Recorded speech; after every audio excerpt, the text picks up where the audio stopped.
The more you can engage with your customers, then the better off you'll be. And the more content you create gives you more opportunities to engage with your customers in the first place. Business owners, the last year has been tough, really tough. You were forced to close your doors. You laid off valuable employees. Your profits were cut razor thin. You did everything you could just to get by. You're down. But you're not out. Don't you think it's time to make a comeback? Well, so do we. I'm Scott Williams. I'm Tiana Burse. Welcome to the Business Bounce Back series.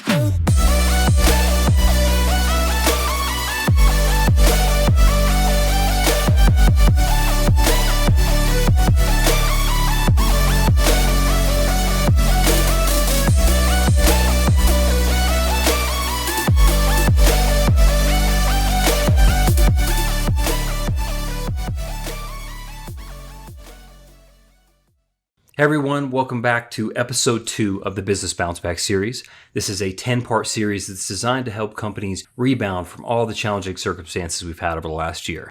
I am Scott Williams, and this is my business partner, Tiana Burse. Together we run a company called District Media Press.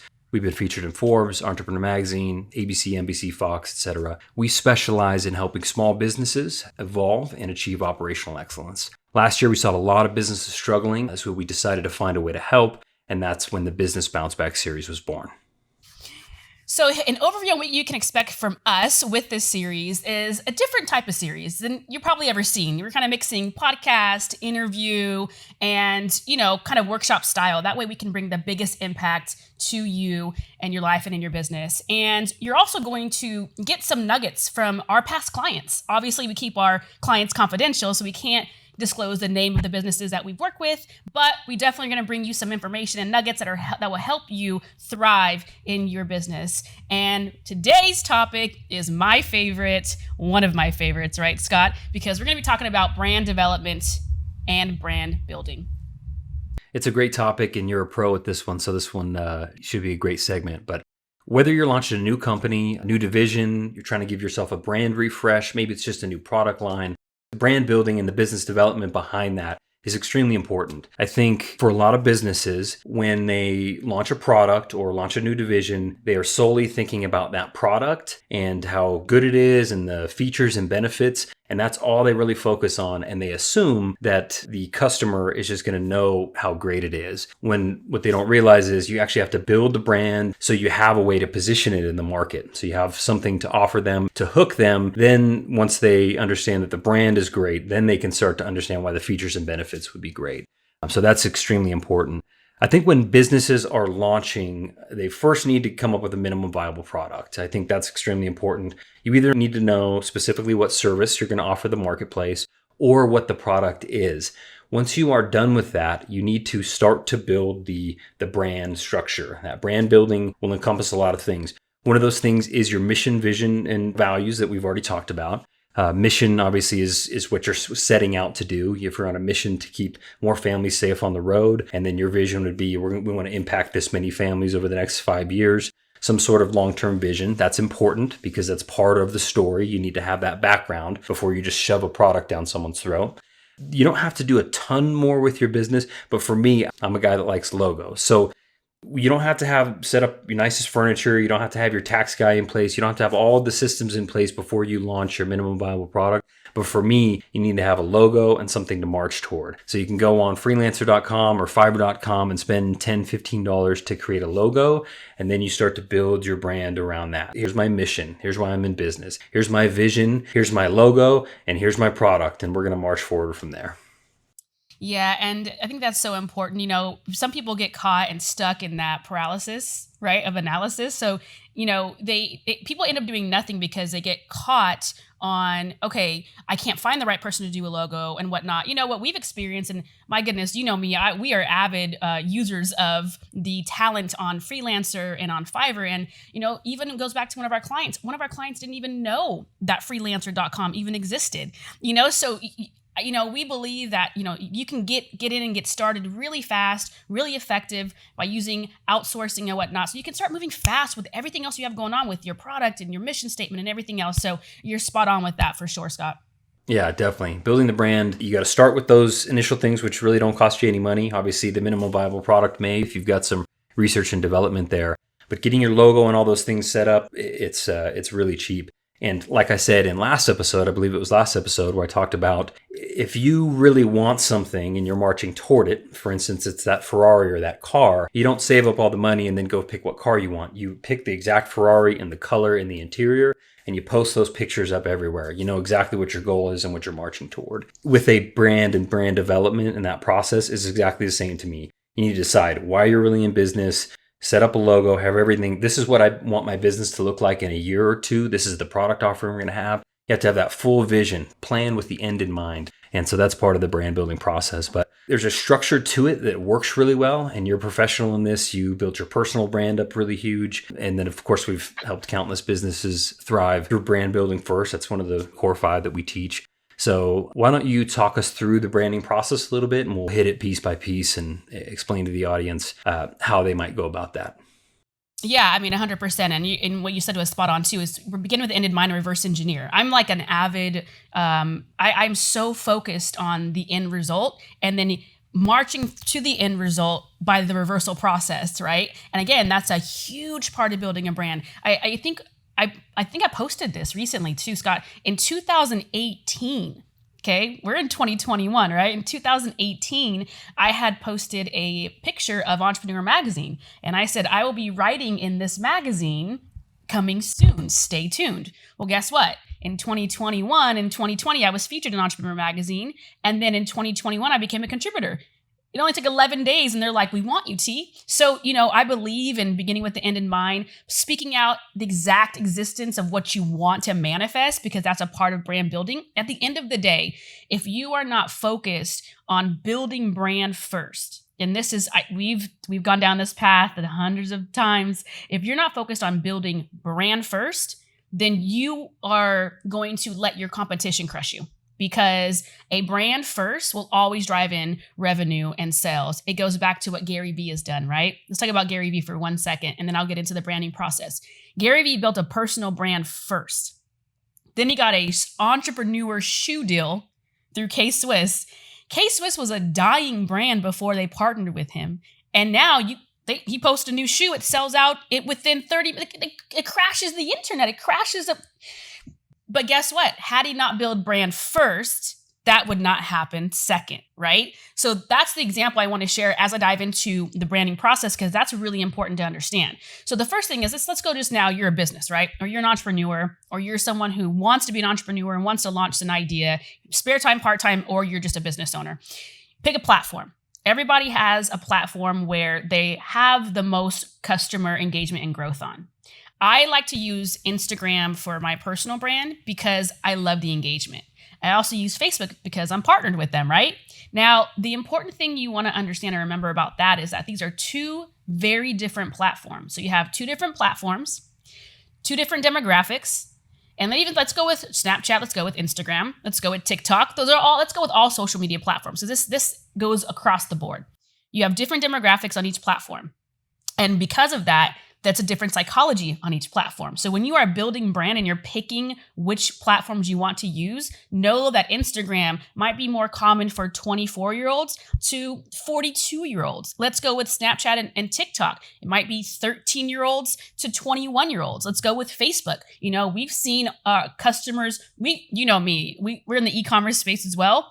Majority of my customers that spent money were females between the age of 44 and 65 and 65 plus. So you have to know that you can't speak the same language on each platform as a brand because it's totally different. A 54-year-old woman is not going to get the attention of a certain product like a 21-year-old would that's on a different platform. So that's very important to understand. Social media psychology. Nothing more, nothing less. We've taken basic human beings with different elements of each other. I'm driven by more emotional things. You're maybe driven by more data, right, Scott? But we're all on one platform. So you're taking human beings on one platform. Not all of us are the same. Talked about that on CBS. Not all of us are the same. So understanding that, you win half the battle there because now your message is very different, but the conversions can be the same. Yeah, you're totally right. What we found is with a couple of our customers, I'm old school. So Facebook I was a late adopter to Facebook, a late adopter to Instagram. And, I never did a ton of Twitter or Snapchat or any of those. What we've noticed is some of our customers who have a younger client base, Snapchat is fantastic for advertising, which is wild to me because it just kind of seems like a fun little kids app to shoot each other a little video message back and forth.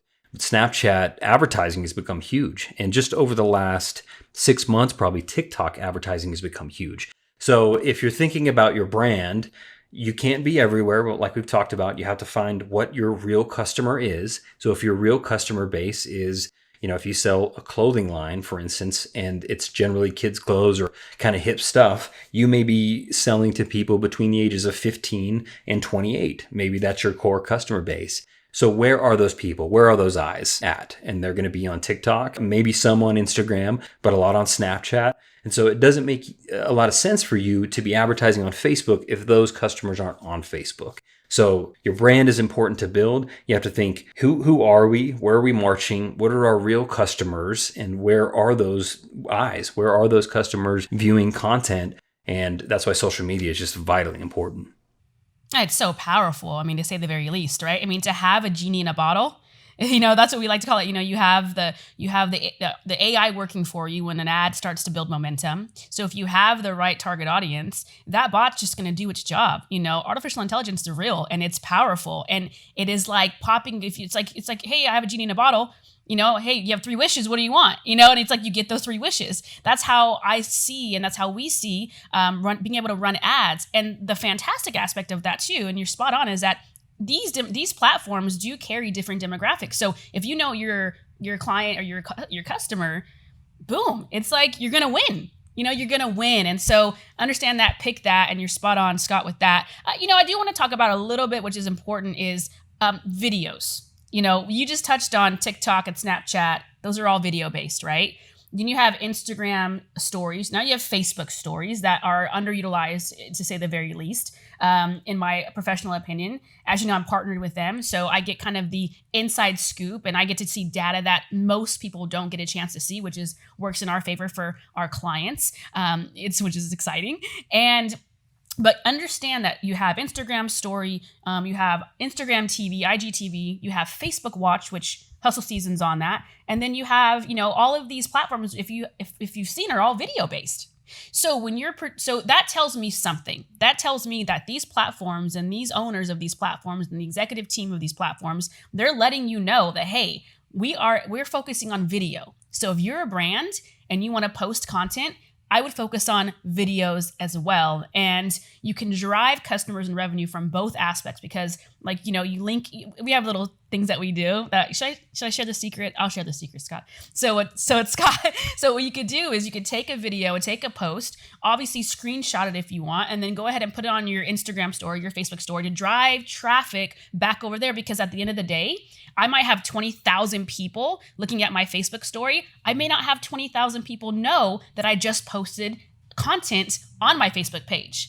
Because the algorithm doesn't force people into your feed, you don't come up in their feed, I guess. Your posts don't come up in their feed. But a lot of people watch the Instagram stories. And so that will trigger the algorithm to start populating your content into their feed, which is just incredibly interesting. Obviously, we're going to go into the actual advertising in a future episode and some of the tips and tricks. But for those of you who don't know, the algorithm is set up to favor people who keep the clients and customers engaged. They want them on the platform longer. So if you're creating great content, let's just say people are lazy. So if you put a post with some text, a lot of people won't read it because that takes time. If you put a picture, more people will see it and view it, maybe like. But if you give a video, it forces them to consume the content because it's so easy. They just have to sit and watch. And that makes it a lot easier. That leaves them on the platform for longer. The longer on the platform, the more engagement you're getting with the platform. And so the algorithm will then give you favorability to continue pumping your content and move you higher, show you on the Explore page. So it's very important to consistently post that content and video, like you're just saying, because that keeps people engaged and that will get you in front of more faces. And so if you're trying to sell a product, it's very key to get in front of more people that you want to sell to. 100%. And, we just gave them a bunch of nuggets, Scott. That's incredible. But two, and one of the last things that I did want to say when we touch on this topic is it doesn't matter if you have one person that comments on the post, respond to that person that comments on the post, because that also bumps you back up. It bumps you back up. It bumps you back up. I used to play a little game with myself when I found this out, when I got insider information from my brand manager.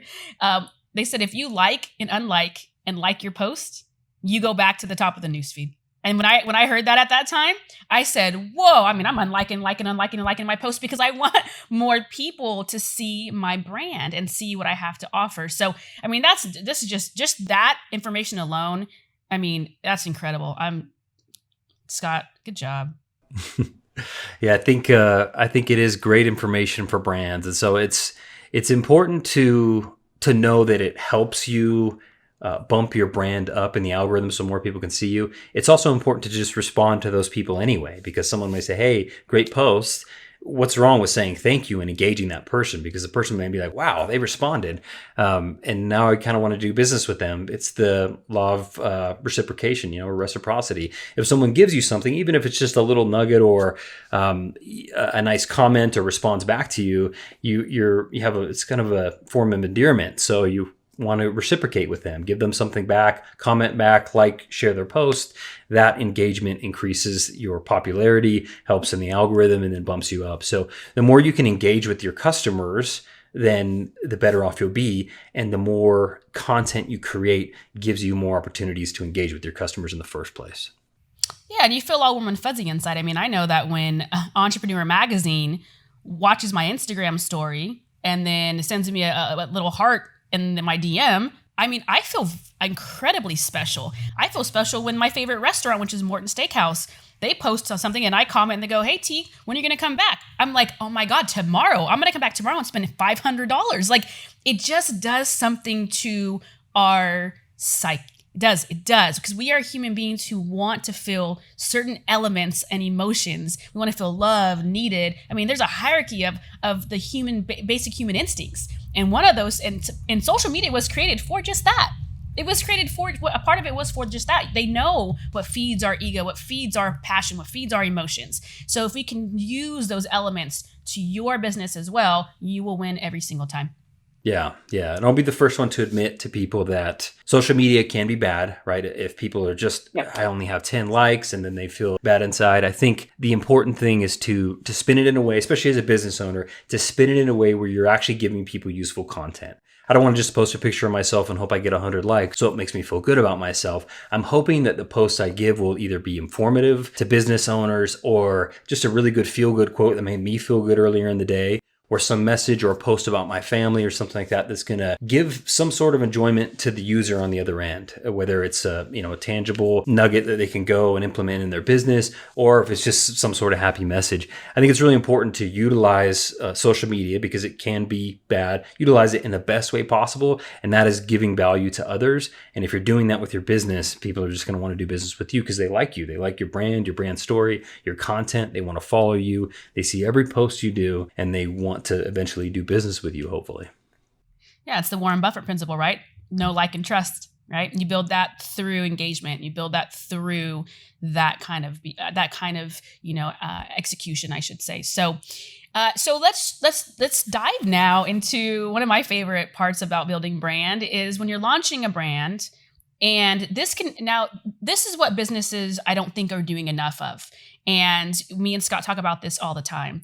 When I launched my brand, I first launched it as Bar Talk and Coffee. No one really knows this stuff.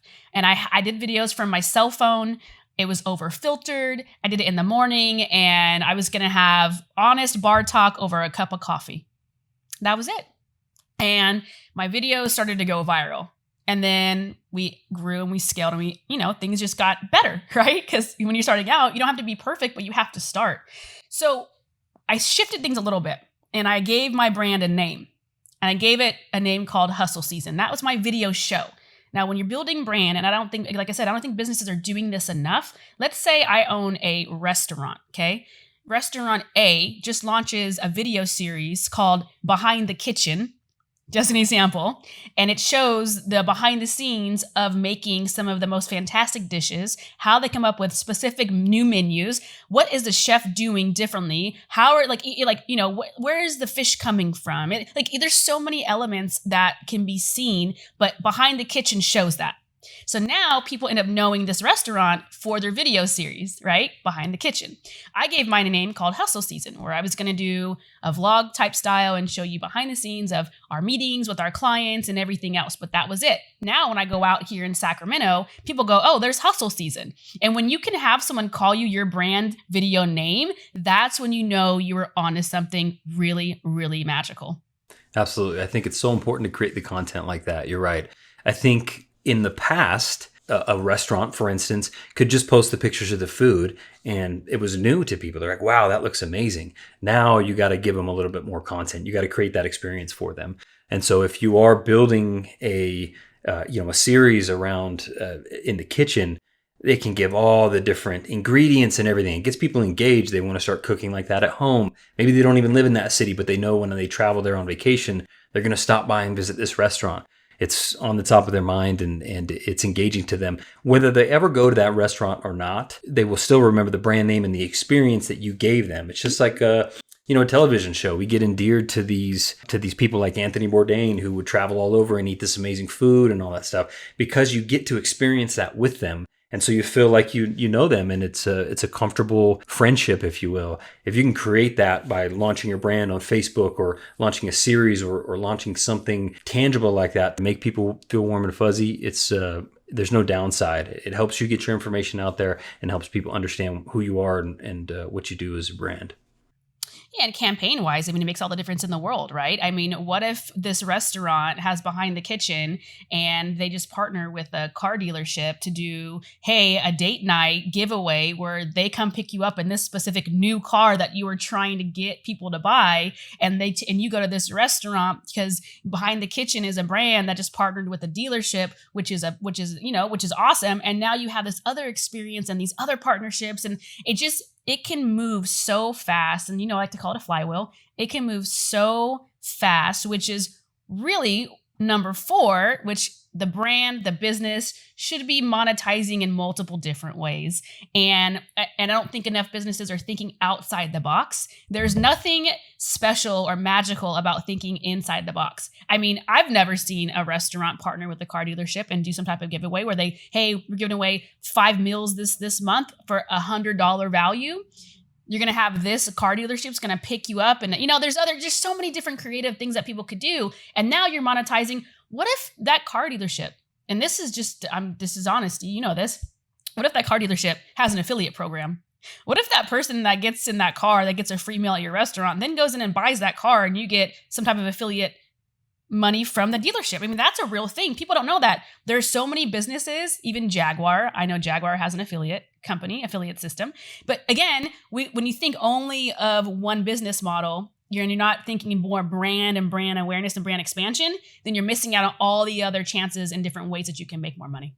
Yeah, there's a million different ways to monetize, and most businesses are missing several of those. They've got their direct-to-consumer offer that they offer through their brick and mortar, and they think the big outside-the-box idea is to go online and now sell their products online. What they don't realize is partnering, doing different deals together, offering affiliate programs can open up 4 or 5 different additional revenue streams, which can really increase their bottom line. And most of the time, they don't really cost anything. Those partnership deals that we're always stressing our customers to get into, they generally don't cost anything. There may be some sort of a trade between them and the other company, or some very small monetary banners or something that they need to purchase to promote the new offering. But it's very simple to do. And just like you said, you can offer a movie night, date nights on certain things. There's a million different ways to monetize those, and that's always one of our key recommendations to some of these businesses. How can we help you cross promote with some of these partners that we can add into your portfolio? I mean, spot on. I mean, what about Michelin Tires? Michelin Tires has like the 5-star restaurant. You like Michelin. If to be a chef and to be a part of Michelin to that that the way that they created that dynamic was incredible. How could a tire company then go and be one of the best restaurants in the world? Yeah. Again, we want to make sure that as you drive into our restaurant, that you're driving safe with the best tires. Right? I mean, like the concept of that is just so intriguing to us. So I think that's super important. Thoughts on that, Scott? Yeah, I agree. I'm thinking of a million different ways you could do that. If you were a wine company, how you could do some partnership deals with customers going into restaurants, right? What kind of deal could you do that way? If you bring in a bottle of wine from this specific winery, you'll get this percentage off your meal, or we'll open it for you. We give you some sort of special services. And then if you work a deal with that company, you can get some sort of kickback. So the customer's buying it and bringing it in, it's part of the experience. The seller of the wine sold it at the wholesale value that they would have sold in bulk anyway, but it somehow connects the two businesses and then gets people excited about that experience. Well, hey, I'm going to pick up this bottle of wine from this specific winery. I'll take it in this restaurant. They'll make it a big thing and feel special. Plus, I'll get a little money off, when really the wholesale value is the same and the money exchanged hands. But the customer now went to the restaurant that they might not have in the first place. And maybe they bought the wine that they might not have in the first place. So it's one additional purchase, creating an additional revenue stream. There's a million different ways to play it, and it's so industry specific. And maybe when we get a little further down the road, we'll share a few of the ones that we've done that are most special. But I think it's just so vitally important and so easy to do. It's amazing. Yeah, it's so easy to do. So let's talk about audio now, right? Because a lot of people think video, but let's talk about audio. This is a video, but this is also an audio podcast. So I think brands understanding how to curate content. And again, you can go to fiverr.com and have someone on there transcribe or pull the audio if you don't know how to do it into, because listen, if you have a video that has some type of value as a business, you can put that on iTunes, Spotify, you can put that on other platforms and turn that into something else, because people who maybe listen to podcasts, maybe they don't watch videos. So now you're tapping into a different demographic that you wouldn't normally tap into. So I always say this, and we always preach this, is that think audio and think video, always. Yeah, I agree with you. I won't give too much information about that one, but secretly you and I are working on a book with some of the elements of the stuff we're working on that we think will be great value to people. Some of the content that's in this podcast series and this informational series that we're rolling out, this 10-week series, but some of the other stuff we're doing with some of our other businesses, that will have to be also on audiobook, because that's a whole another level of customers that don't really like to read the paperback books. They want to listen to it on audio. For me, I'm a big reader. I read 50 books a year probably, but a lot of those are now audiobooks, especially when I'm traveling. I can knock out 2 or 3 books, take a bunch of notes of the parts that I liked. I still like to read the hardcover books and put them in my bookshelf just because I like the way they look. But there's a different customer there. So why limit yourself? If you're already creating the content, why limit yourself to only accessing one customer? Why not find a very easy way to split that information up, advertise on different platforms, offer audio, offer video? You're already creating the content. Just do a better job of disseminating that. Yeah, spot on. And the basic stuff that we want to just kind of move forward into is obviously make sure that you actually have a Facebook page. You have a page, not a personal page. As quiet as it's kept, when you sign up for Facebook, you sign and you acknowledge and you press that, I acknowledge information. In that fine print, it says you cannot have a personal page and operate that as a business. So make sure that you are opening and launching a business page. I mean, that's super important. I've seen multiple businesses, and we both have, where we go, well, where's their Instagram? Where's their Facebook page? And it's like, we don't have one, but I have a personal page. I'm like, no, you can't do that. And obviously you can reach a lot more people by having a business page. So I wanted to touch on that one really quickly, Scott. Yeah, for sure. It's vitally important for a lot of reasons. One, people need to be able to access you as a business. At some point, you may build up this big brand and then someone offers to come in and buy it. They need to be able to take that intellectual property and go. If you are the intellectual property, it's your personal Facebook page. There's no way for them to take that. And in that, there is now no value in that for someone to buy. So if a company wants to purchase all the intellectual property and everything they built, they want to build the brand, not, take the brand and buy the brand from you. They don't want to take you with it most of the time. Maybe you'll stay on as an advisor for a little while, but most of the time they just want to take the business and go. So you have to have the foresight to think of it that way. And it's just very important when you go to advertise, you have to have those professional pages, because the ads manager and all the advertising that you do in the back end has to be connected in a specific way. And so there's no way to do it correctly if you don't have a Facebook page that's professional, an Instagram that's professional, and depending on what other avenues you're going to take through social media, they all have to be professional pages because you're going to utilize them as a tool and not just to look at every day on the internet. 100%. So the next topic I want to move into is start posting ASAP. You don't have to be perfect to start. We have these smartphones, and an iPhone is just as incredible content-wise, picture photos-wise, and videos-wise as a $4,000 camera. So I believe in just posting ASAP, and one of our clients has just followed what we've recommended for them, and it has been incredible. They've done behind the scenes, they've highlighted their employees, they've posted, the tires that they have, the different type of tires and the different type of cars that have these tires, and they've actually moved into audio now, and they're posting like behind the scenes of videos, and they're putting that onto their pages, and they have increased their revenue by over 35% the last 45 days just based around that engagement. In fact, they gave us insight on their Instagram page, and they've increased their followers by over 1,500 people that can walk into that store and buy tires in 45 days with 0 ads. So let's really get excited about content, because that's how you grow. And I know it seems like, well, I don't understand that. Listen, if you're posting and you're using hashtags and you're posting behind the scenes and you're engaging, it is inevitable that strangers who do not know who you are will walk through your door because of that content. Guaranteed. Guaranteed. Yeah. People need to find you, which means you need to send up those smoke signals for people to come look at you. And you do that through social media posts. And the client that you're talking about, just fantastic. I was impressed. They started with just a couple of photos, then they started making these cool little behind the scenes videos. Now they're full blown kind of trendy videos with music and everything that goes along with them. I mean, they're phenomenal, and the turnaround's been amazing. And of course, increased revenue by 35% or so, as well as a few other things that they've done a lot better. And so the transformation of that business is amazing. And most businesses can do that. It's one of the number one things that we see missing in businesses is just that they have very terrible, limited, or non-existent content. And so if you can turn that around, so when people see you, they're like, wow, this is pretty well done content. And now I'm seeing what they offer.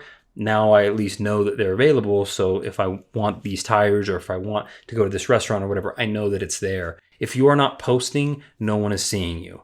So you have to create content, and it doesn't have to be good. I talked, I think, last episode about Gary Vee when he started doing those wine videos on YouTube. They were absolute garbage. It got better and better and better. And he wasn't that good of a public speaker then. And he got better and better and better. And now his content's amazing, and he's world renowned. But you have to start somewhere. So even if it's just a little picture or whatever where you're putting a few hashtags on, that's day 1. Day 3, you try to do some video. You're going to get better at it.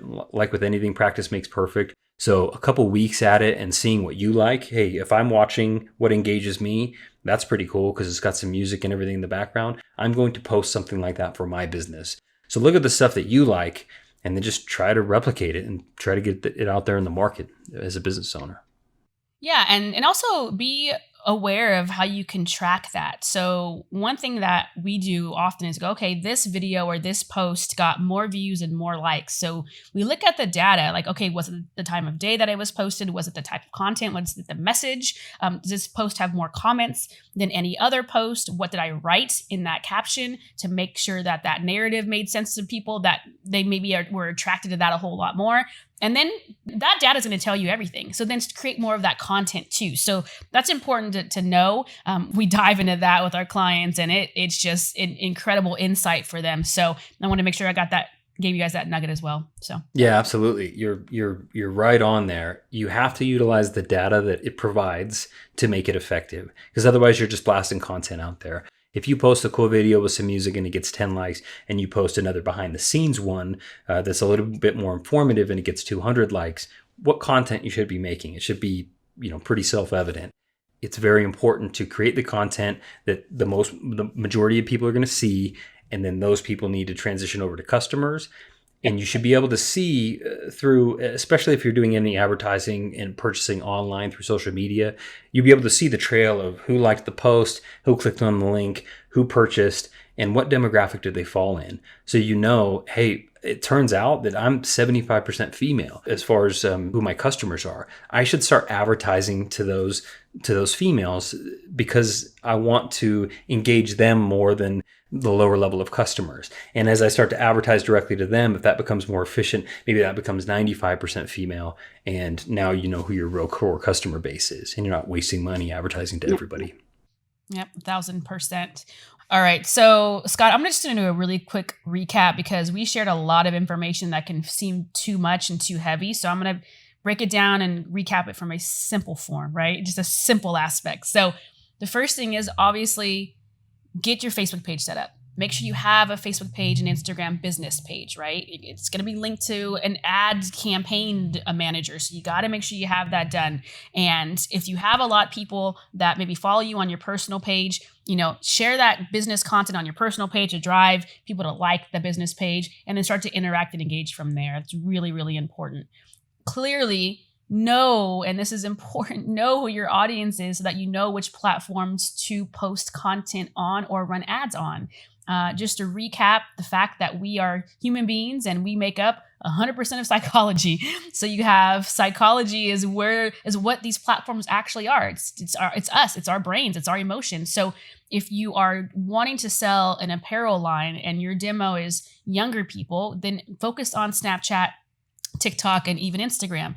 If you are, let's say you are a more expensive, right? Morton's is a very expensive restaurant. So let's say that you're the Morton Steakhouse of the world. Your demographic is probably going to be on Facebook. It really is. So just understanding what platforms you should be focused on, because you can't be focused on all of them. It's too much. It's too much work. We don't even focus on all of them. We've picked the platforms that make the most sense for us and our business and our clients, and that's what we run with. So that's important. So let's touch on when you have a brand, let's focus on content. Get content out, videos, convert them to audios. I would even go the distance to do written form. You can go to Fiverr or Freelancer, take an episode or a video that has some type of value, and then convert that into a blog post to drive some SEO traffic. Because that's real too.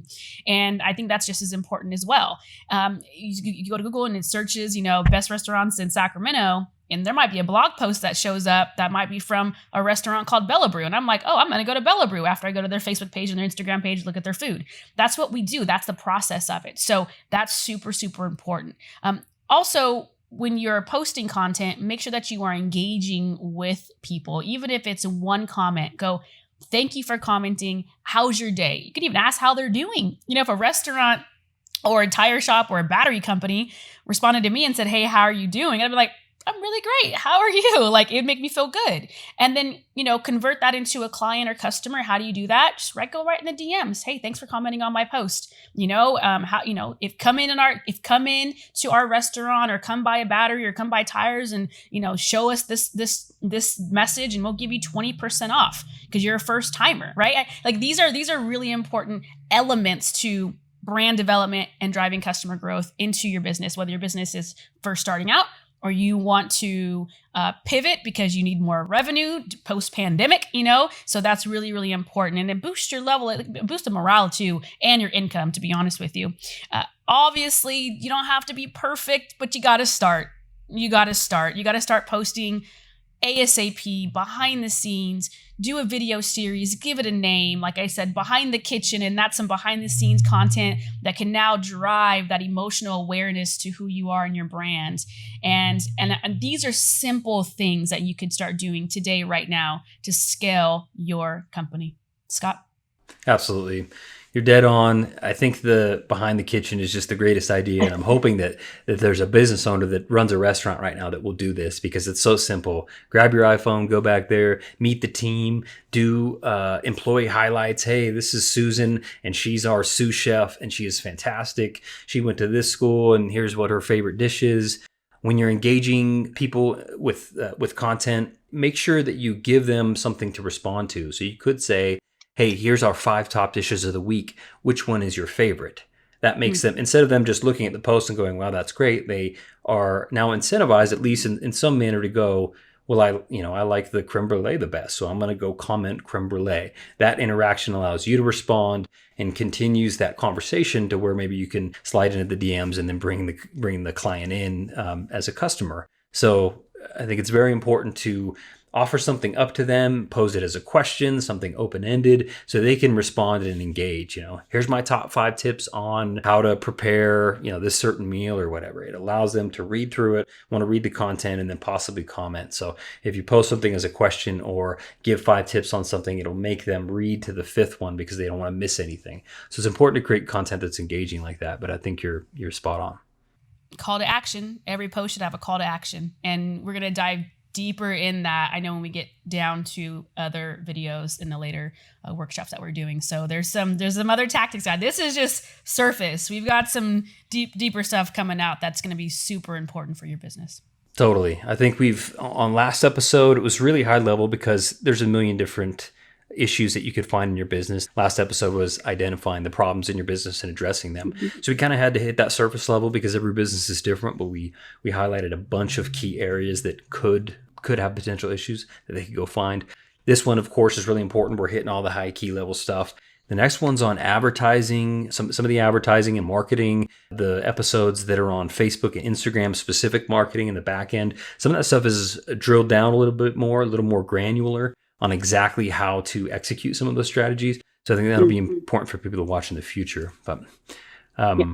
But this is the part of the episode where we actually talk about a business that we've worked in. We'll change the name here, but we'll go through some of the brand building processes we went through with them. So it'll give viewers an idea of exactly how they would go about it, how it might look in their business. So in this example, this was a barbecue and accessory business. It's very relatable, and we'll call it Bill's Barbecue and Accessories. So Bill wanted to kind of launch a new business, a new division. He was already kind of a businessman, but he wanted to launch a new business and wanted to know how to approach it. So the important thing is to come up with a brand, right? What are you all about? Why are you entering the space? Why would customers want to work with you? So we set out to get a mission and a vision for them. And the general mission for them, of course, we're changing it a little bit, but it's to bring families together through barbecue. They really had a great childhood growing up where everyone would come over, the whole neighborhood, and they do big barbecues. That was one of their important key memories, and maybe core values stemmed from that as a child. As he grew up, that became something for his new family, and he wanted to bring that to the world. So that's his mission. His vision was to be America's leading barbecue brand. So as he continues to grow and get bigger, that's a really long-term goal. Eventually, you will see them be a brand name. Maybe you'll see the actual barbecues and smokers that they provide in more homes, similar to a company that was actually, I think, local here. They were recently bought, but Traeger was a very small brand just a few years ago. Now you're seeing them on Super Bowl commercials and things like that. So if you think you're just a small little brand right now and you can't grow to be that big, Traeger, within a very short amount of years, went from a very small business to doing Super Bowl commercials, and now they're worldwide. So it's very important to realize that you can make that type of an impact in a pretty short amount of time. You just have to offer something that's top notch. I mean, Traeger is obviously one of the best smokers that's out on the market, and they charge a premium, and they can get that. I think this gentleman will also be able to get his brand at that level with some work. So he's got his mission, he's got his vision, and of course he set up his logo. Then we went through social media. Hey, what social media do you want to be on? Most of the people barbecuing are going to be, 30 to 65. So it's a little bit older crowd, not the super young crowd, because most of the time the parents are actually hosting the barbecue and you're getting into all those expensive meats. And so, he had to find his age range. Facebook was huge for him. Instagram was huge because everyone's on there getting those tips. I think he was pretty successful on Twitter.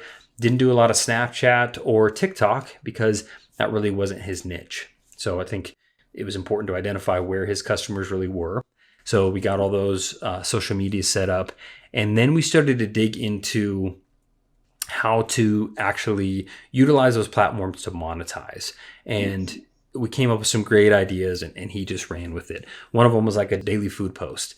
Another one was recipe of the week. And so he would keep posting that stuff and how to cook the actual dish and what temperature to have the meat at. It was so engaging for customers that they started, his following went up extremely fast. And so he came up with a scheme and that people would want to continually come back to, like that recipe of the week. They know, hey, I like this week's recipe. I already know, since it's called recipe of the week, that next week there will be another recipe that I may want to see. I want to come back here and keep viewing. And so he creates it's a portion of the flywheel that he's creating that's going to help him generate additional revenue. I believe we helped him structure an offer for a free cookbook that could be sent out, and that was more of a lead generation tool. So he could get a cookbook out to somebody, they'd see a lot of his stuff, he'd send some information to them about all his barbecue and accessories that would be available to them. So that's a part of an offering. He's already getting inside their home so they can look and go, wow, this is amazing. Like, I really want this smoker or these barbecue utensils or whatever. And in addition to that, offering some sort of subscription service, which is the latest thing that we kind of left him on. Whether it's you partner with the local butcher shop who has awesome cuts of meat to give you meat at a discount that you can send out, at that wholesale rate, send out to customers, you flash frozen or whatever, and they have a subscription service of $19.99 to $39.99, depending how much stuff they get. And then they can follow your recipes on cooking them and hopefully cook them on your barbecue. So anything that's adjacent, right? I have a barbecue service, chicken, any type of meat, any type of things you're cooking on that barbecue, that can also be a customer. Specialized barbecue mats, that can also be another client that you work with in a relationship with some sort of affiliate deal. So any type of adjacency there you can utilize in your business. Yep. I love this client. I love what we did. I do. And when you can touch on all those elements for any business, because we always like to keep the flywheel the same, right? The process is the same. And we talked about this on the first episode. Like, every business is the same. It doesn't matter what you're offering. It's the same. You have the same issues. You have the same benefits, right? But even though it's a different product or service, the fundamentals are the same. And so what we did with Bill's Barbecue was just, it was the funnest time I think I've ever had with the client. Yeah, it was great. Fantastic client, great turnaround. I mean, obviously he was launching this early on. We specialize in helping businesses they're already running, but a lot of times new startups will come to us and say, I have a fantastic idea, but I feel like I'm missing 3 or 4 categories that I don't know how to do. And a lot of it was advertising his product and getting his brand set up so he had a really good offering, because he knew he had a manufacturing facility. He knew how to create the barbecues, the accessories, and all that stuff. He just wanted to figure out, he knew he had a blind spot and wanted to figure out how to present that to the market. And we just assisted him in doing so. And now he's a thriving business. And I'm looking forward to seeing if he, really gets massive, because that's his goal. Yep. Spot on. Awesome. Well, that's it for this week's episode, guys. We'll create another one next week. Next week is going to be on advertising and marketing, which is going to be a lot of great tangible nuggets that you can turn around right away and utilize in your advertising processes to acquire customers. But we want to thank you guys for joining, and we'll see you soon. Bye, guys. And if you guys want to work with us directly, all you have to do is go to districtmediapress.com, and on our website, we have a business qualification form. Just click on that form, and then all you have to do is add some information in there. We have some very detailed questions for you so we can really get to know who you are and what you're about and how we can help you. And then one of our team members or one of us will get back to you as soon as possible. And if you also think that you've identified the problem and the problem is lending, because sometimes the problem is just a lack of capital, we do have a tab on there called lending, and I'll highlight it here. But we've partnered with a lot of different lending vendors to give us kind of some exclusive rates. And so if you've been having trouble finding a loan or need to find a place to look out to one, click on our lending tab, fill out the information, and you'll have all the options back within 24 hours. It's just a great option for you to go out and gain capital if that's what you're looking for.